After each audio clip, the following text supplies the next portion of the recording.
is available. Of course, you have to subscribe for it. But why would you need XM when we have internet radio?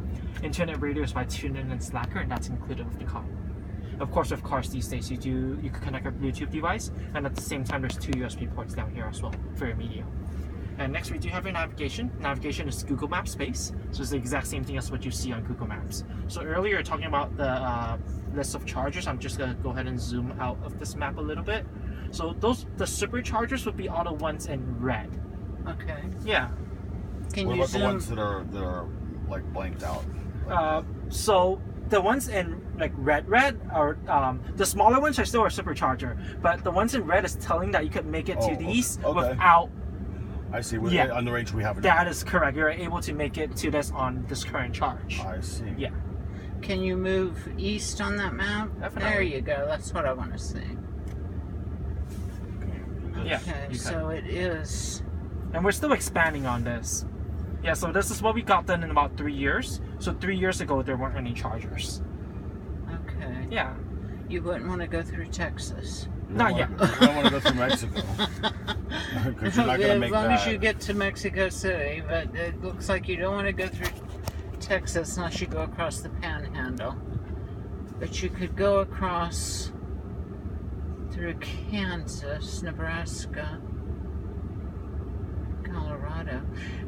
Heavily concentrated on the East Coast, yeah. East Coast and a lot in California. That's where we sell a lot of cars in. Yeah, well, and up into Canada too. Yeah. So, okay. All right, so that would be how you'd have to plan your route. Yeah, so for example, if you set your destination to Disneyland, for example, it'll actually route you through all the chargers, and it will have a recommendation of how long you should stop for as well.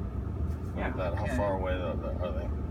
Our supercharger here on the West Coast, they're usually about 80 to 150 miles apart. Right. There are some closer ones depending on where it's located at. Or I'm not too familiar with the East Coast, so I'm not able to answer that question. That's not bad, Martin. We're both from Miami originally. Well, originally she's from Tampa, but I'm from Miami, and we've lived all over. Okay. Well, it's a nice. It's you could do it. Just center it back. Yeah, signal isn't the best down here. It's underground, so it does use AT&T's 4G LTE network. Oh, okay. And the map is satellite based, so it does have to load. Yeah. So that's your maps, and then of course you could connect your Bluetooth device. You have basic phone controls. At the same time, if you do, you're able to view your calendar also if you use your calendar on your phone.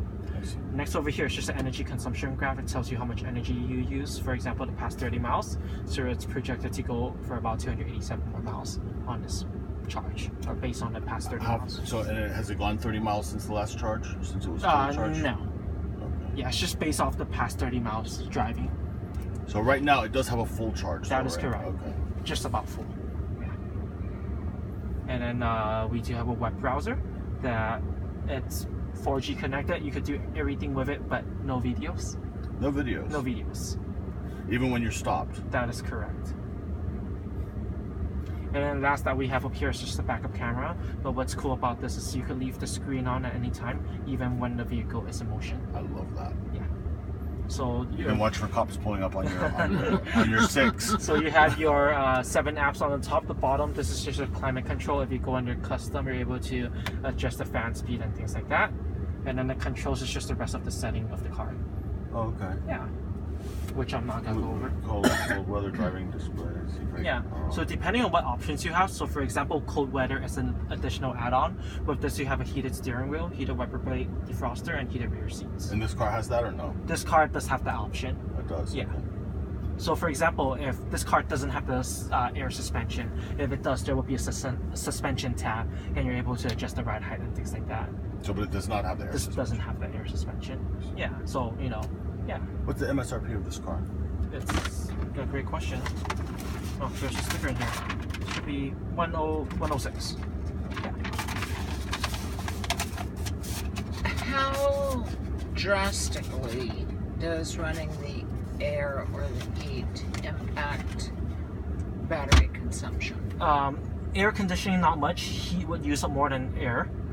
there's a calculator that I could show you on the in the showroom, and then that calculator is based on how fast you drive and what kind of conditions you drive in. It'll give you approximate range, so that's pretty cool. I could show you that when we head back to the store. Okay. That has a better explanation. And does the speed affect Yes, range? it does. Okay. Same concept as a gasoline car. The faster you go, or the more heavy-footed you are, the more energy it's going to Okay, use. well, my car, I can go fairly fast as long as I stay under 20,000 RPM. I get 2,000 really good, RPM, right? 2,000, Yeah, sorry. 2,000 RPM, I get really good fuel It's nice consumption. to be in the presence of someone who knows about cars. I can tell you because he corrected you immediately. Right. But if I'm go like under, a motorcycle, barely is 15,000. But if I stay under 2,000 RPM, regardless of my speed, I get really good fuel consumption. So It's probably the same because of the gearing. Same concept, except for electric car, there's no gears. No gears, that's it's right. a single-speed gearbox. okay. But it's more relaxed once it attains a speed and gets into like.